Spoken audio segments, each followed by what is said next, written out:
Hey guys, Bluebridge here, and today I'm going to be talking about Mikel versus Nicolas Jackson Part 3. So, let's get into it.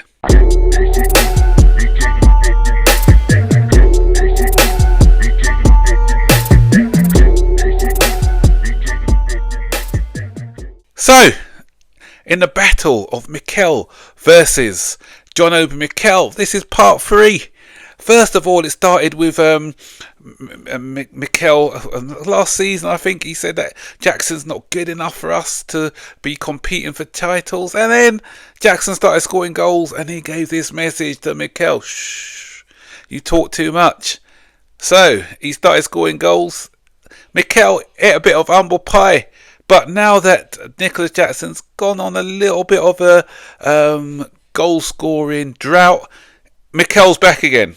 And this is what he's had to say. So, he said about Jackson is not scoring enough goals. He puts himself in the right position and then isn't finishing. He doesn't score enough. He's not a striker who's going to get us top four or win us titles. He's not that striker. I don't think he can get us over the line. He's good on the ball and link-up play, but he's not scoring enough. And then he went on to say, if we had a Victor Osimhen or Victor Gyökeres, trust me, we would be competing to win the Premier League. So this is a guy who was championing Victor Osimhen to join Chelsea. He was his unofficial agent last season. That deal nearly got over the line, but it didn't. And so we were relying a lot on Nicolas Jackson to score the goals. Started well, he started scoring, but he's missed some big chances in our last few matches. I'm looking at the game against Everton before that penalty decision. That header, how did he miss that header from a few yards out? He had that one-on-one with Pickford. It was a decent save by Pickford, but from there, he's got to be looking at either one of the corners. We're looking at the game against Crystal Palace. Two big chances in that match. Didn't take. He didn't play against Ipswich. Fulham, I'm kind of thinking of any chances that he had in that game. Or did he play in that game? I can't remember. But yeah, he hasn't been finishing. And I've always said about Jackson that he's not a box striker. He's not somebody who anticipates in the box. His movement in and around the box isn't great. We've got two good crosses of the ball, Sancho and Neto. And he's not the guy who's going to be consistently scoring us goals. Every striker goes through a bad patch, even the best of them. You've seen Erling Haaland. He's starting to score now, but he went through, 5 or 6 games without scoring. Isak went through a spell, a drought when he wasn't scoring. And remember that chance against us where he rounded the goalkeeper. He should have done better, then he messed it up. So strikers do miss big chances. So I'm not criticising Jackson for the big chances he misses, but when I say I'm not criticising, I say all strikers miss big chances. So I'm not expecting him to put the ball in the back of the net all the time. But he's a striker who scores like in patches, but he's not got that instinct. He's not got that striker's instinct.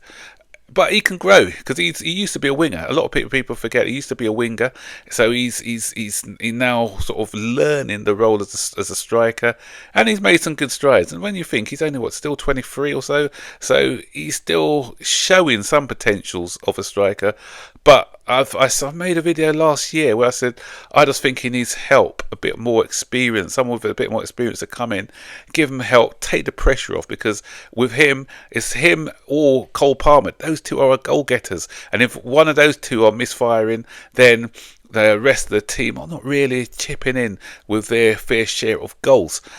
And that's another reason I didn't put us to win the league, because at the time, at the beginning of the season, we were scoring a lot of goals. I said there's going to be a time where these guys stop scoring. You know, Palmer's still scoring, but Jackson's not scoring as many as he did, and our defence is always prone to leak a goal. And that was my issue with us as title challengers, because we haven't got that consistent goal getter. We've seen it with Isak. He scored again against Arsenal today. what a poacher is. And they consistently score. I mentioned Chris Wood in my video yesterday, and there are, Haaland, you always knew he was going to go back on the scoring trail. You've seen it. Liverpool got Mo Salah. The reason Arsenal struggle as well, because they got people like Havertz who's not consistently scoring. Jesus has got a purple patch at the moment, but he's not a consistent out and out striker. So I think they're lacking in that area as well. So it's over, and a lot of people are criticising Mikel for what he said about Jackson now and saying, he shouldn't have said that. But you know what? I think he's kind of said it. He's in a win-win situation, because obviously if Jackson doesn't start scoring, he could say, yeah, see, I told you so. But if Jackson starts scoring, then he says, that's the motivation he needs. Because last time it was a big motivator. Those words hurt Jackson, and he came back and proved him wrong. So if these words can have a similar effect on him, and he starts to score again, then you know what, Mikel has done his job. He's motivated a guy who's out of form at the moment. So, guys, what do you think about this Mikel situation? Do you think it's a bit out of order, or do you think it could be a good motivator, and it can get Nicolas Jackson firing goals once again? And a quick one before I go, I want to talk about, there's lots of talk about Mayu for Chelsea. I just think it's paper talk. I don't think there's a lot of legs in it. It's been reported by some of the big outlets today. But for me, he's going to come. I know he's got a contract until 2027, but why are we okay? This is a position we need, because he's like a holding player. He's a good player, don't get me wrong. I think he's a decent player, but we'll be splashing out 50 million on him when we've got someone like Andre Santos coming back. I think Andre Santos is going to be an elite midfielder and around about the same age. Is it something that we need to get? Unless we get him, because I said we do need a holding midfielder. Unless we get him in January to help us throughout the rest of the season, and he could be integrated, because we know the injury record of some of our other midfielders. But if we're looking at the summer, then I don't think it's worth it. I think we should just wait for Santos. And we've got Kano Dyer, who's an excellent prospect. He needs to be given opportunities as well.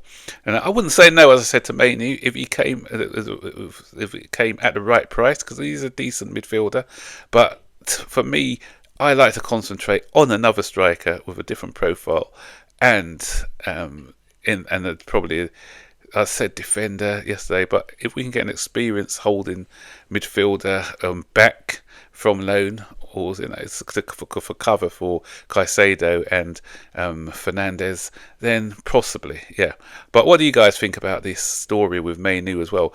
Will you be happy to take him, or do you think he's not needed at the moment? Again, I'd like to hear what you have to say, so stick your comments in the section below. So that's it, guys. Those are the two stories for today. Don't forget to like and turn on all post notifications, share the video, and I'll see you on the next one. So take care. Bye bye.